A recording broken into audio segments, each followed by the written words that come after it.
जहाँ तक काम चलता हो ग़िज़ा से, वहाँ तक चाहिए बचना दवा से। जहाँ तक काम चलता हो ग़िज़ा से, वहाँ तक चाहिए बचना दवा से। अल्हम्दुलिल्लाहि रब्बिल आलमीन वस्सलातु वस्सलामु अला सय्यिदिल अंबियाइ वल मुरसलीन अम्मा बाद फ़अऊज़ु बिल्लाहि मिनश शैतानिर रजीम बिस्मिल्लाहिर रहमानिर रहीम अस्सलातु वस्सलामु अलैका या रसूलल्लाह व अला आलिका व अस्हाबिका या हबीबल्लाह अस्सलातु वस्सलामु अलैका या नबियल्लाह व अला आलिका व अस्हाबिका या नूरल्लाह। अल क़ौलुल बदी में है कि इंतकाल के बाद हज़रत सैयदना अबुल अब्बास अहमद बिन मंसूर रहमतुल्लाहि ताला अलैह को अहले शिराज़ में से किसी ने ख्वाब में देखा।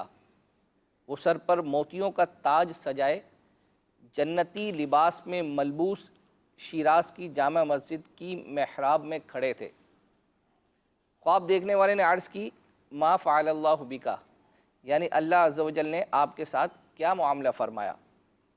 फ़रमाया, अल्हम्दुलिल्लाह अज़्ज़ व जल, मैं कसरत से दुरूद शरीफ पढ़ा करता था, यही अमल काम आ गया कि अल्लाह अज़्ज़ व जल ने मेरी मग़फ़िरत फ़रमा दी और मुझे ताज पहनाकर जन्नत में दाखिल फ़रमाया।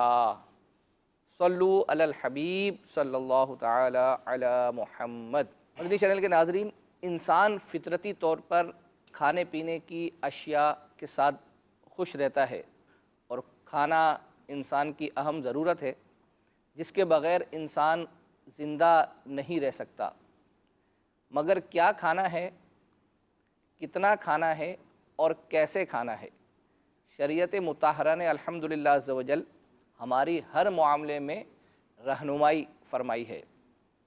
चूँकि रमज़ान शरीफ में लोगों का रुझान मुख्तलिफ़ किस्म के खानों की तरफ बढ़ जाता है, इसी नीयत से ये सिलसिला लेकर हम हाज़िर हुए हैं। हम अपने नाज़रीन को ये बताएं कि कौन सी ग़िज़ाएँ उनके लिए मुफ़ीद हैं और कौन सी ग़िज़ाएँ उनके लिए मुज़िर यानी नुकसानदेह हैं। इसीलिए हमने अपने सिलसिले का जो नाम रखा है वो है मुफ़ीद और मुज़िर यानी नुकसानदेह ग़िज़ाएँ। हमारे साथ डॉक्टर सलमान मौजूद हैं, जिन्हें आप मदनी चैनल के मुख्तलिफ़ सिलसिलों में बिलखुसूस मदनी क्लिनिक में और इसके अलावा निगरान शुरा के साथ बाज़ औक़ात मदनी मुकालमों वग़ैरह में भी देखते हैं। तो डॉक्टर साहब, हम आपको मरहबा कहते हैं। अस्सलामु अलैकुम वरहमतुल्लाहि वबरकातुहू। वालेकुम सलाम वरहमतुल्लाहि वबरकातुहू। डॉक्टर साहब, आज हमारा मौजू क्या है मुफ़ीद और मुज़िर ग़िज़ाओं में? पहले तो ये नाज़रीन को बता दें, फिर इंशाअल्लाह अज़्ज़ व जल मज़ीद हम आगे चलते हैं। फिर आज जो सिलसिले के अंदर जो हमने ग़िज़ा, जो मुफ़ीद ग़िज़ा हमने सेलेक्ट की है, सही, वो है जौ शरीफ। जौ शरीफ। जौ शरीफ के बारे में हम बहुत अक्सर सुनते आते हैं, हदीस में भी, रिवायतों में अमीर अल सुन्नत ने भी कई दफ़ा मदनी फूल इसके हवाले से दिए। मदनी इनामात के अंदर भी जौ शरीफ की रोटी खाने की तरगीब दी हुई है। तो उसको फिर थोड़ा सा स्टडी करा, पहले भी स्टडी किया हुआ है। तो अब चूँकि इस रमज़ान का मौसम है, अब ये महीना भी ऐसा है, इसमें तो डाइट प्लान सबको नए नए चाहिए होते हैं। हर किसी की तवज्जो जाती है नई नई। जौ शरीफ आप अपने नॉर्मल रूटीन के अंदर भी इस्तेमाल करें, ठीक है, और रमज़ान में बिलखुसूस करेंगे ज़्यादा तो आपको ज़्यादा इसके फ़ायदे महसूस होंगे। अच्छा, अब जैसे जौ शरीफ ये समझ लें कंपाउंड है, इसमें मल्टी विटामिन्स वगैरह मिनरल्स ठीक ठाक इसके अंदर क्वांटिटी के अंदर शामिल हैं। अच्छा, और सबसे रिच सोर्स कहलाता है फ़ाइबर का। और यूँ समझ लें कि इसके अभी मज़ीद इस सिलसिले में हम आगे चलेंगे तो बहुत सारी आजकल की फ़ी ज़माना ऐसी बीमारियां हैं जो बहुत मशहूर हैं, उन सारी बीमारियों की इसकी कवरिंग इसके अंदर मौजूद है, जौ शरीफ में। जौ शरीफ के अंदर। सुभान अल्लाह, क्या बात है। अच्छा, इंशाल्लाह हम डॉक्टर साहब से कुछ इस हवाले से मालूमात भी करते हैं। मैं ये एक हदीस मुबारक मेरे सामने है कि सरकार मदीना सल्लल्लाहु ताला अलैहि वसल्लम जौ के बग़ैर छने आटे की रोटी तनावुल फ़रमाया करते थे। सुभान अल्लाह। इसी तरीके से हज़रत सैयदना इब्न अब्बास रदी अल्लाह ताला अन्हुमा से मरवी है कि आप रदी अल्लाह ताला अन्हु इरशाद फरमाते हैं कि सरकार मदीना सल्लल्लाहु ताला अलैहि वसल्लम मुसलसल कई रातें भूख की हालत में गुजारते और आप सल्लल्लाहु ताला अलैहि वसल्लम के घर वालों को शाम का खाना तक मुयस्सर ना आता और उनके खाने में अक्सर जौ की रोटी होती। तो डॉक्टर साहब, जौ शरीफ माशाल्लाह सरकार अलैहिस्सलाम से भी जो है वो साबित, और जैसे आपने बताया भी है कि अमीर सुन्नत ने भी मदनी इनामात में इसकी रोटी, लेकिन देखा ये गया है कि तरगीब अमीर सुन्नत की तरफ से भी है, लेकिन लोग इसको इतना इस्तेमाल करते नहीं है, और ये शायद रोटी जो है ना वो आम रोटी के मुकाबले में इसकी जरूरी नहीं मोटी। आप रोटी की फॉर्म में लें, इसकी बहुत सारी वैरायटी है, दलिया भी बन जाता है। अच्छा, ये मेन थिंग इज दिस कि आप इस चीज़ को कंज्यूम कर रहे हैं, खा रहे हैं, इस्तेमाल कर रहे हैं। कंपेयर्ड इसके कि आप आज के दौर में जैसा अभी रमज़ान शरीफ का महीना है, इसके अंदर आप दीगर चीज़ों पे भी आपकी तवज्जो आती है, वो कॉस्ट इफेक्टिव होती हैं, जंक फूड होते हैं, उसके कंपैरिजन में आप ऐसी ये तो ग़िज़ा मौजूद है मार्केट के अंदर, अच्छा, इसके फ़ायदे स्टडी करेंगे, आप इस्तेमाल करेंगे तो इसके फ़ायदे आपको जिस्म के ऊपर आपको ही होंगे। अब जैसे जौ शरीफ के इस्तेमाल का एक चीज़ अर्ज़ करता हूँ कि आजकल एक बहुत अच्छा कंसेप्ट बना हुआ है लोगों का कि अगर वज़न बढ़ चुका है, हमें वज़न कम करना है, वज़न कम करने के लिए जौ शरीफ खाने से वज़न कम हो सकता है। बताता हूँ आपको कि एक तो कंसेप्ट है ही है, वज़न हमें कम करना है जी जी, और वज़न बढ़ भी चुका हैगा। अब किस तरह वज़न कम किया जाए, डाइटिंग प्लान आते हैं, एक्सरसाइजिंग वर्जिश होती है, इधर उधर सब चीज़ें सब हो रही होती हैं। जौ शरीफ के अंदर जो है इस तरह का एक केमिकल है, बीटा ग्लूकेंस के नाम से केमिकल मौजूद है। वो जब आप खाते हैं तो वो अगर आप समझ लें कम मिकदार में लेंगे तो वो एक जेल लाइक कोटिंग कर देता है आपके पेट के अंदर। तो वो समझ लें अगर कम मिकदार में लेते ही आपका एक तो भूख भी जल्दी ख़त्म हो जाएगी और देर तक ये आपके पेट में भी रहेगा और ज़्यादा खाने की हाजत नहीं होगी। यानी डॉक्टर साहब, मैं ये समझूँ कि आपने अभी जैसे कहा वज़न कम करने के हवाले से लोग कितनी मुख्तलिफ़ किस्म की चीज़ें जो है वो अपना करते हैं। तो यानी यूँ अगर आप ये कह रहे हैं कि अगर जौ शरीफ का कोई मुस्तकिल इस्तेमाल करता है, आप डेफिनेटली आप इसको मुस्तकिल डाइट में इस्तेमाल करें एज पार्ट ऑफ योर तो डाइट। उसके लिए उसे कोई वर्जिश या कुछ भी करने की ज़रूरत नहीं है, और जौ शरीफ इस्तेमाल करता रहे तो उसका वज़न मेंटेन हो जाएगा और कम होना भी शुरू हो जाएगा। ऐसा भी नहीं कि आप ये खाते रहे और खुद ब खुद वज़न भी कम होता यूँ नहीं है। अब इसमें ये होता है कि आप अपनी नॉर्मल रूटीन भी रखें। ठीक है। अब देखो जिसको तवज्जो है अपने वज़न के ऊपर, अच्छा, वज़न कम भी करना है, अपने आप को फिट रखना है, दीगर बीमारियों से भी बचना। वज़न को यूँ कंसिडर करते हैं बड़ा होना कि जैसे वज़न की वजह से बहुत सारी बीमारियां आती हैं। सही है। वज़न ज़्यादा है तो कोलेस्ट्रॉल भी डेफिनेटली ज़्यादा होगा, कोलेस्ट्रॉल ज़्यादा होगा तो दिल की बीमारियां होंगी, ब्लड प्रेशर की बीमारी भी होगी, शुगर की बीमारियां भी होंगी। यानी ये एक सिर्फ वज़न की बीमारी से ये सारी बीमारियां लिंक्ड हैं। एक जिनका वज़न ज़ायद है, अब जिनका वज़न ज़ायद है तो 35-40 साल तक तो हेल्दी आप गुजर गए। ठीक है। इनके अंदर जो मेन प्रॉब्लम आने लगती है वो घुटनों की बीमारियां आ जाती हैं, क्योंकि इतना हैवी वज़न ऊपर है, आपके घुटने कितनी देर तक वज़न इसको बर्दाश्त करते हैं। बिल्कुल। तो ऑस्टियोआर्थराइटिस की तरफ पेशेंट चले जाता है। तो घुटनों की बीमारी क्या होता है?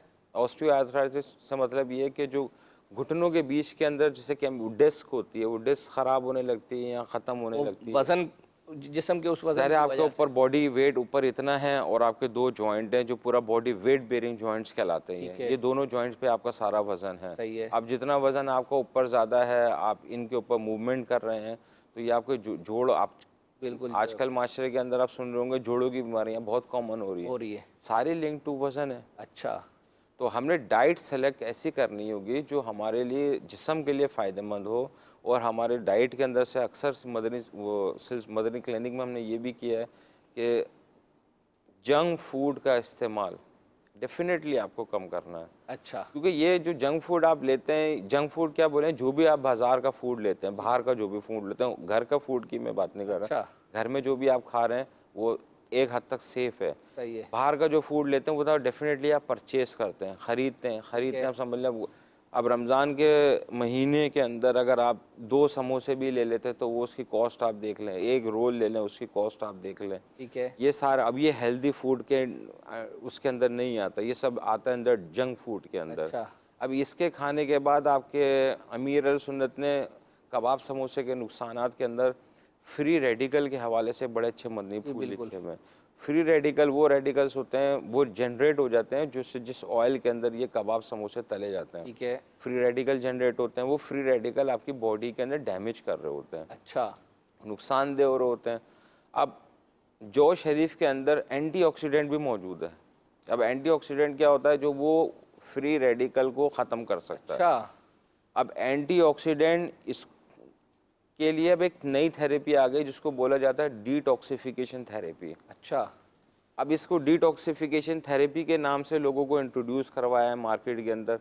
तो उसमें ये होता है जितने भी आपके बॉडी के अंदर केमिकल्स हैं, फिर उसका कंसेप्ट ये दिया है ठीक है, जो केमिकल्स आपके बॉडी के अंदर हैं या जो फ्री रेडिकल्स आपके अंदर बॉडी में, वो आपके जिस्म से फुजला निकाल रहे हैं। अच्छा, ये बोल के ट्रीटमेंट आपका करवाया जाता है। ये काफ़ी फ़ायदेमंद भी है, इसके कोई नुकसान नहीं है, लेकिन ये आप अपने घर में भी कर सकते हैं। यानी यूँ समझे डॉक्टर साहब कि अगर कोई शख्स है जिसका ओवरवेट है, तो वो अगर ये जौ शरीफ अपने रूटीन के अंदर खाने में इसको अगर ले आएगा, तो और वो अपनी जो एक्सरसाइज या जो चीज़ें उसकी चल रही है वो भी साथ वो करे, तो यानी एक काफ़ी हद तक जो है इसको मदद मिलेगी अपना वजन कम करने मदद मिलेगी, क्योंकि इसके अंदर जो है रिच सोर्स है फाइबर। अब एक तो ये तो हमने वज़न के हवाले से बात की, इसके अलावा एक वो जो मोस्ट कॉमन एक आजकल रमज़ान के अंदर हम डॉक्टर हैं तो प्रैक्टिस में अंदर नज़र आ जाता है कि शुरू के दूसरे तीसरे रोज़ ही जो मरीज़ आते हैं ना, अक्सर कंप्लेन, यानी रमज़ान दूसरे तीसरे रमज़ान को आना शुरू हो जाता है। हम कमोबेश अभी अगर शिफा खाने की मैं मिसाल दूँ तो 500 से 600 तो आना शुरू हो जाते हैं पर डे। यानी आपका जहन बना हुआ है कि लोग इस वजह से जो है वो आएंगे? जहन नहीं बना हुआ, तजुर्बा हो गया। अच्छा, अब इतने सालों का तजुर्बा है जो है वो प्रैक्टिस में आ जाते हैं। जैसे अब रमज़ान के महीने में असर और मगरिब के दरमियान एक्सीडेंट के केसेस हॉस्पिटल में बहुत आ रहे होते हैं। ओहो, वही तेज़ी जल्दी सारे इंजरी के पेशेंट आते हैं। फिर इसके बाद रात में जो पेशेंट आ रहे होते हैं, इमरजेंसी में आप चले जाएं तो वो याद है पेट में दर्द हो रहा है, कब्ज़ हो चुका है, बदहज़मी हो गई है, मतली हो गई है, उल्टी हो रही है, फूड पॉइजनिंग हो गई है, तो इसकी कोई ना कोई वजूहात तो होगी ना। आपने डाइट पैटर्न अचानक से चेंज होता है। आप इस टाइम पे मगरिब के वक्त खाने के आदी नहीं थे। नॉर्मल लाइफ में आप ना कबाब खाते थे, ना समोसे खाते थे, ना इतनी सारी एक सब बल्क लोडिंग नहीं करते थे, लेकिन ऑल ऑफ ए सडन एक दिन में आप सारा शिफ्ट हो जाता है। ठीक है, तो वो हमारा निज़ाम हज़म जो है उसका आदी नहीं होता है। सही है। सहरी करे, जैसे अमीर अल सुन्नत का मैंने इफ्तार का जो तरीका देखा है, पानी के साथ इफ्तार करते हैं, फिर उसके बाद वो नमाज़ पढ़ते हैं, तो बॉडी जो है आपकी उस टाइम के अंदर एक्लेमेटाइज होना शुरू होती है। ठीक है, इसका तजुर्बा उन लोगों को होगा जिनके ऑपरेशन हो चुका है। अच्छा, जैसे जिनका ऑपरेशन होता है तो उनको 12 घंटे पहले एनपीओ कर दिया जाता है। एनपीओ से पूरा नील पर ओवर, यानी कुछ खाना पीना नहीं है। अब इनको ऑपरेशन हो गया, ऑपरेशन के बाद अब इनकी जो डाइट शुरू की जाती है ना, 100 ml के साथ थोड़ा सा जूस, ताकि आपका निज़ाम हज़म काम करना शुरू करे।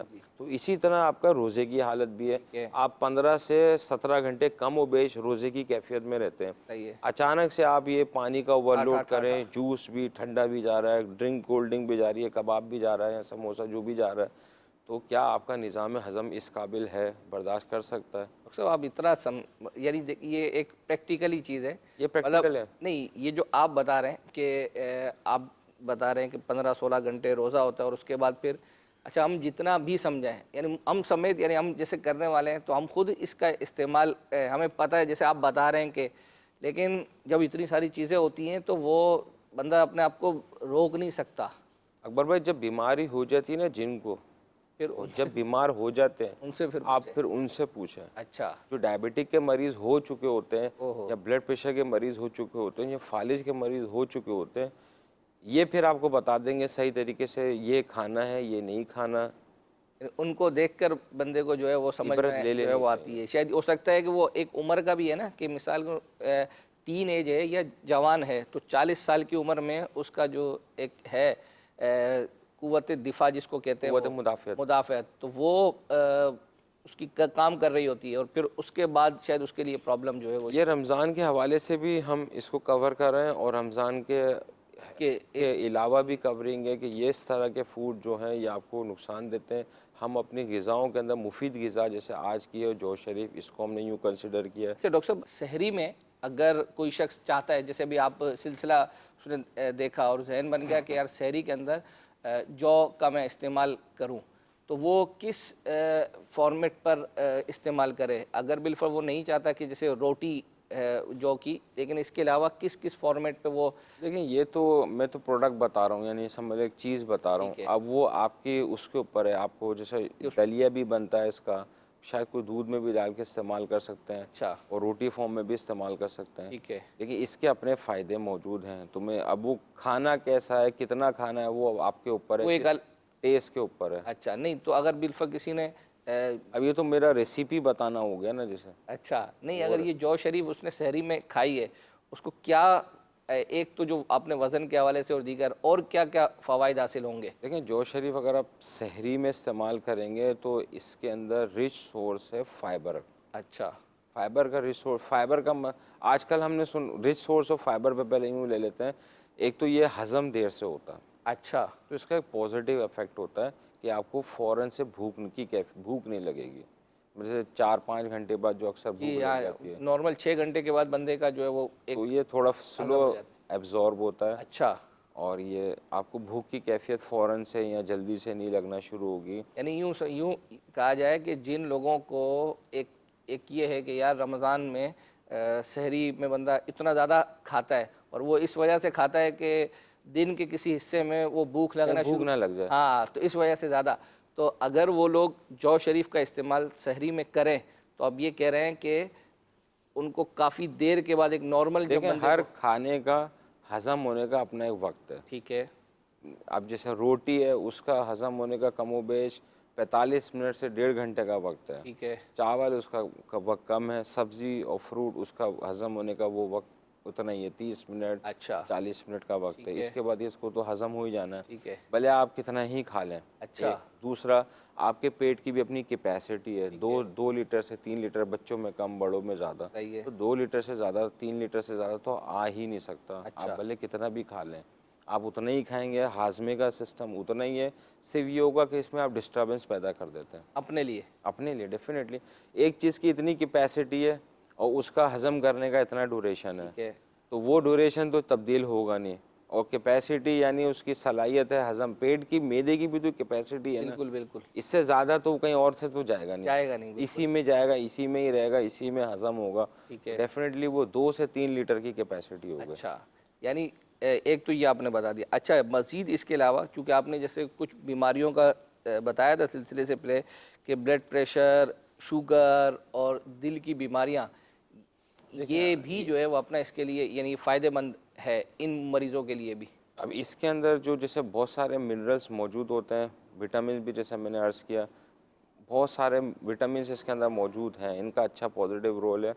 और इसका ख़ास रोल ये है जो जिस्म के अंदर कोलेस्ट्रॉल होता है, लिपिड प्रोफाइल जो लोग टेस्ट कराते ये हैं, बिल्कुल एक कहलाता है गुड कोलेस्ट्रॉल, एक कहलाता है बैड कोलेस्ट्रॉल। सही है, जो बैड कोलेस्ट्रॉल जो कहलाता है, वो जो कोलेस्ट्रॉल का जो लेवल है, ये उसको रिड्यूस कर रहा होता है। अच्छा, कोलेस्ट्रॉल के लेवल का नहीं, जिससे खून के अंदर जो चर्बी है जी, वो इसके थ्रू कम हो रही होती जो है, शरीफ के ज़रिए, जो शरीफ के ज़रिए। अल्लाह अकबर, इसके लिए प्रोवाइडेड ये होगा कि आपको सही मिकदार में कंसिस्टेंटली यानी इस्तेकामत के साथ इसको इस्तेमाल करना होगा। अच्छा, समझ लें कि वो लोग, वो मरीज़ जो अगर किसी चीज़ से डायग्नोस्ड अभी नहीं हुए, वज़न उनका ज़्यादा है और एज इनकी 30-35 के क्रॉस है, सही है, वो अगर अभी इससे स्टार्ट करना शुरू करेंगे तो इंशाअल्लाह ज़वजल शुगर की बीमारी, ब्लड प्रेशर की बीमारी, मोटापे की बीमारी, बहुत सारी और दीगर बीमारियों में इसकी कवरिंग मौजूद है। ठीक है। अच्छा डॉक्टर साहब, यानी एक नॉर्मल शख्स मिसाल के तौर पर जो इन बीमारियों का शिकार नहीं है,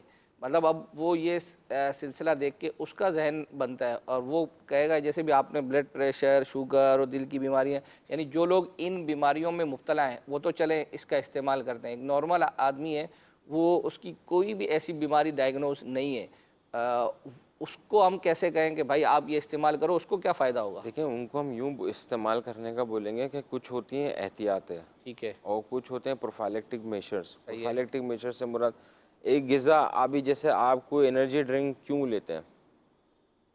एनर्जी हासिल करने के लिए, एनर्जी हासिल करनी, तो अब आपको हम ये इस सिलसिले का मकसद ये है कि मुज़र और सेहतमंद सही है, ग़िज़ा है, तो हम आपको सेहतमंद चीज़ की तरफ तरगीब देने की कोशिश कर रहे हैं। सही है, जी अब डॉक्टर जो हेल्दी लोग हैं, जो जवान हैं, इसका जो पूरा मैंने एक आर्टिकल जो पढ़ा था, वो लोग जो एक्सरसाइज करते हैं, साहब, ठीक है, जिम जाते हैं, इनको जो इनका इंस्ट्रक्टर होता है वो एक स्पेसिफिक वो फूड की खाने की गाइडलाइन जी देता जी, है, उसमें ये भी इंक्लूडेड होता है। अच्छा, प्योर प्रोटीन डाइट दी जाती है। ये प्रोटीन इसलिए होता है ताकि हमारे जो मसल्स हैं जी। ये प्रोटीन के बने हुए होते हैं। ठीक है।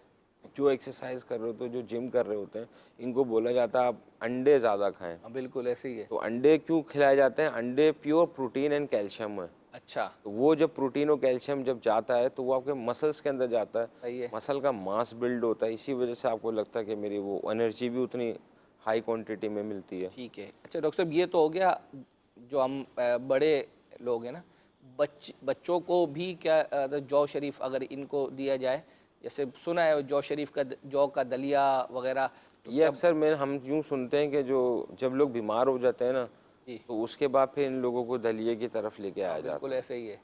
तो ये दलिया है, जौ शरीफ के बिलखुसूस बोलूँगा, ये आप शुरू से अपनी डाइट का पार्ट रखें अच्छा, डेफिनेटली। अब इसके अंदर अब समझे इसके अंदर हाई सोर्स होता है मैग्नीशियम का, हाई सोर्स होता है इसके अंदर फाइबर का। ठीक है। फाइबर को इसलिए मैं बोल रहा हूँ, अक्सर आपने सुना होगा कब्ज़ की बीमारियाँ, सही है। बवासीर की बीमारियाँ, पाइल्स की बीमारियाँ, ये यंग एज के अंदर आना शुरू हो गई, आना शुरू हो गई। यंग एज यानी अभी 20-25 की एज में ये आना शुरू हो गए। ओहो। इसका मेन रीज़न ये बनता है कि जो हम जो खाना खा रहे होते हैं उसके अंदर फाइबर की कमी होती है। अच्छा, फाइबर वो इस तरह के वो होता है कि समझ लें कि किन खानों में आमतौर पर कम होती है? जौ जंक- शरीफ नहीं, अभी जैसे कमी जो है अपना देखें जितने भी जंक फूड हैं ये उनमें सब- फाइबर नहीं है। अच्छा, नहीं है। फाइबर के तो अब इसकी फाइबर के नाम से प्रोडक्ट आने लग गई हैं। अच्छा डॉक्टर्स जो अब लिख के देते हैं फाइबर अलग से देते हैं कि आप पानी में डाल के पी लें, अच्छा, पानी में डाल के इस्तेमाल कर लें। ठीक है। तो ये जो आपने कब्ज़ वगैरह और ये वो आपने बताया, तो जो ग़िज़ाएँ इस्तेमाल कर रहे हैं उसमें फ़ाइबर नहीं होते, अक्सर में नहीं होता। नहीं होते, जिसकी वजह से जो है वो ये बीमारियां हो रही हैं। अब जैसे अगर मैं जो वो लोग यंग एज के अंदर जो लोग होते हैं जो जंक फूड इस्तेमाल कर रहे हैं, बिल्कुल। कोल्ड ड्रिंक पी रहे हैं, सही सॉफ्ट ड्रिंक का इस्तेमाल कर रहे सही हैं, बाहर का खाना खा रहे हैं, इस तरह की चीज़ें इस्तेमाल कर रहे हैं, इनके अंदर कब्ज़ की शिकायत मिलती है, बिल्कुल। बदहज़मी की शिकायत मिलती है इनके अच्छा। अंदर, एसिडिटी की शिकायत इनमें मिलती है। ठीक है। ये सारी चीज़ें होती इस वजह से हैं कि एक तो फूड का सिलेक्शन ही गलत हुआ। ठीक है। अब इसके साथ अगर इसके बाद अगर हम शुरू करते हैं जौ शरीफ लेना, इसमें फाइबर की मिकदार ज़्यादा है। अच्छा, तो जितना फाइबर आपके जिस्म के अंदर जो है वो फूड के अंदर होगा, खाने में होगा, कब्ज़ की बीमारी और जो बड़ी आंत का जो कैंसर है ये भी अभी कॉमन होता जा रहा है, अच्छा, उसका ये प्रोटेक्टिव है जौ शरीफ जौ जो है वो शरीफ। अपना। बड़ी आंत का कैंसर, वो बड़ी आंत का कैंसर यूँ बन जाता है कि आप बॉडी के अंदर क्रोनिक कॉन्स्टिपेशन कहलाता है। क्रोनिक कॉन्स्टिपेशन सालों से जब मरीज़ को आप बात करेंगे या इंटरव्यू करेंगे या हिस्ट्री लेंगे, जी जी। सालों की कॉन्स्टिपेशन की कब्ज़ की हिस्ट्री मिलेगी। अच्छा, पानी भी पीते, वो चूरन भी खा लिए, सारी दवाइयाँ भी खा लिया, सब कुछ कर लिया, कब्ज़ ना, ख़त्म नहीं होती। कब्ज़ ख़त्म नहीं हो रहा। अच्छा, जब वो क्रोनिक कब्ज़ रहता है तो वो फिर पाइल्स की तरफ जाता है, फिशर की तरफ जाता है, बहुत सारी बीमारियाँ, फिर वो अल्टीमेटली लीड में भी कर सकता है टू द वो बड़ी आंत के कैंसर की तरफ। ठीक है। तो ये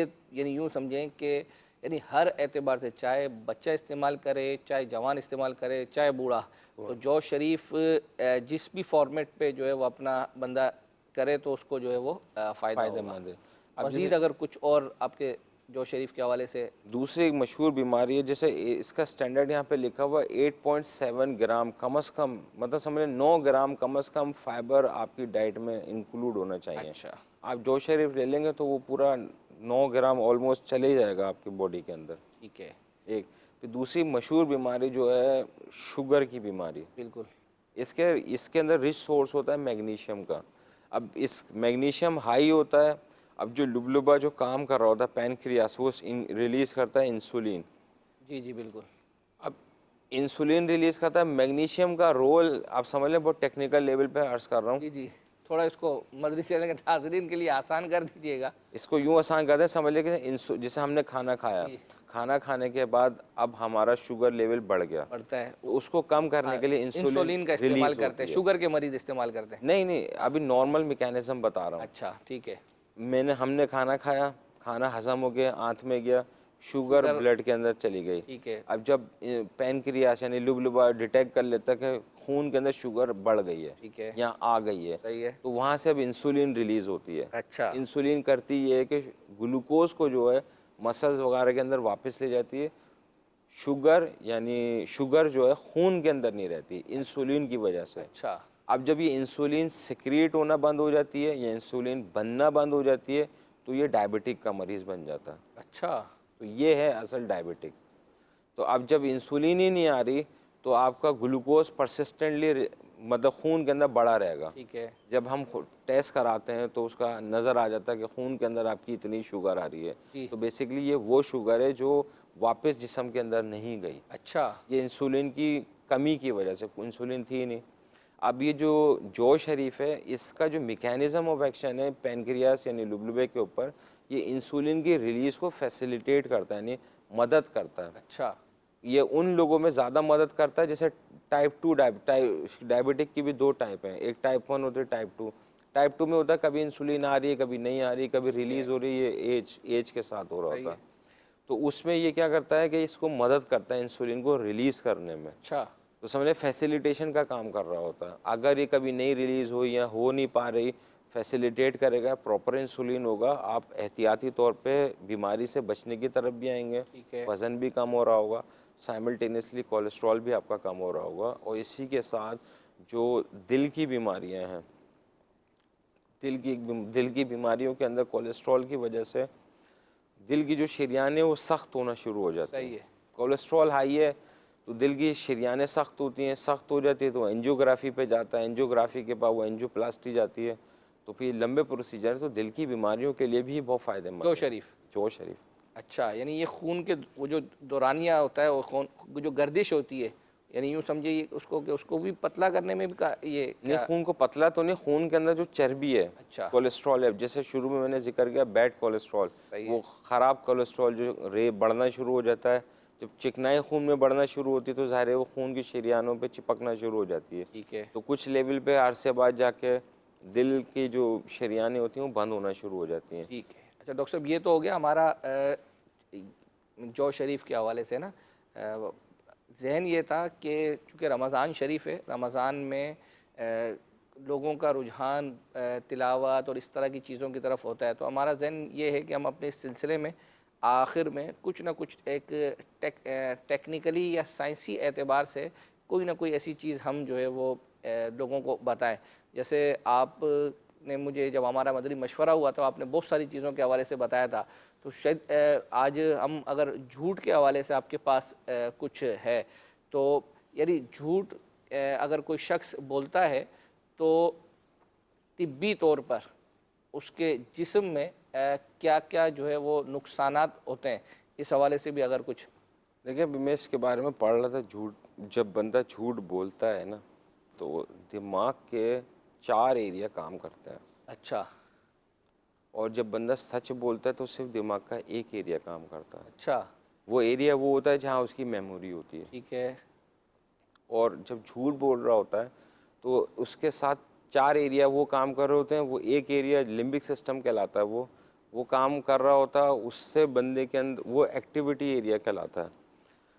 अब झूठ बोल तो दिया, सही है। सही। अब झूठ बोलने से पहले मरीज़ को जो एग्ज़ामिन किया गया, ईईजी के थ्रू एग्ज़ामिन किया जाता है, दिमाग के अंदर बहुत ज़्यादा एक्टिविटीज़ होती हैं, ईईजी की रिकॉर्डिंग बहुत आ रही होती है। जैसे अभी जिसको हम इन्वेस्टिगेट करेंगे ठीक है। कि अगर कोई बंदा झूठ बोलने जा रहा है या बोलने बोल की रहा है। तैयारी कर रहा अच्छा, है, अभी तैयारी कर रहा है, बोल रहा नहीं है। अब जैसे इसको कल सुबह ड्यूटी पे नहीं जाना, ठीक है। छुट्टी करनी ही है, आज रात को सोच लिया है कि मैंने नहीं जाना, अच्छा, तो यानी अब मुझे अब बहाना कल सोच मुझे लिया। क्या बताना है। अच्छा। तो उन्होंने तो कोई फैब्रिकेशन की है, कोई बनाया है। तो अब सोचें इसमें लिखा हुआ ये जितना टाइम हम ये स्टोरी मेकिंग सोचने में बनाने में इतना दिमाग कंज्यूम करते हैं, तो इस तरह के लोगों को उस रात को नींद भी कम आती है, अच्छा। स्ट्रेस भी ज़्यादा होता है और डिप्रेस भी हो रहे होते हैं। फिर इसके बाद जब ये अपना डिलीवर कर देते हैं झूठ और उनको लगता है कि ये कामयाब हो गया, तब भी ये सेटिस्फाइड नहीं हो पाता है। अच्छा। तो इन लोगों के अंदर जो है स्ट्रेस की बीमारी, एंग्जाइटी, हैजानपन की बीमारी और डिप्रेशन की बीमारियां रिस्क बढ़ जाती हैं। और जब झूठ बोल रहे होते हैं तो बॉडी के अंदर जो ब्लड प्रेशर है आपका वो फ्लक्चुएट कर रहा होता है। ठीक है डॉक्टर साहब, क्योंकि हमारा सिलसिला अब इख्तिताम को है तो हम इसको इंशाल्लाह अपने अगला जो सिलसिला है उसके साथ मज़ीद जो जूट के हवाले से हैं कुछ चीज़ें, तो उसमें भी अगर आप कुछ जो है वो अपना बयान कर दें इंशाअल्लाह। मदनी चैनल के नाज़रीन, आपने देखा सिलसिला हमारा मुफीद और मुज़िर ग़िज़ाएँ। तो इंशाअल्लाह अज़्ज़ा वजल कल फिर अगले सिलसिले के साथ हाज़िर होंगे। सल्लु अलल हबीब सल्लल्लाहु तआला अला मुहम्मद। जहाँ तक काम चलता हो ग़िज़ा से, वहाँ तक चाहिए बचना दवा से। जहाँ तक काम चलता हो ग़िज़ा से, वहाँ तक चाहिए बचना दवा से।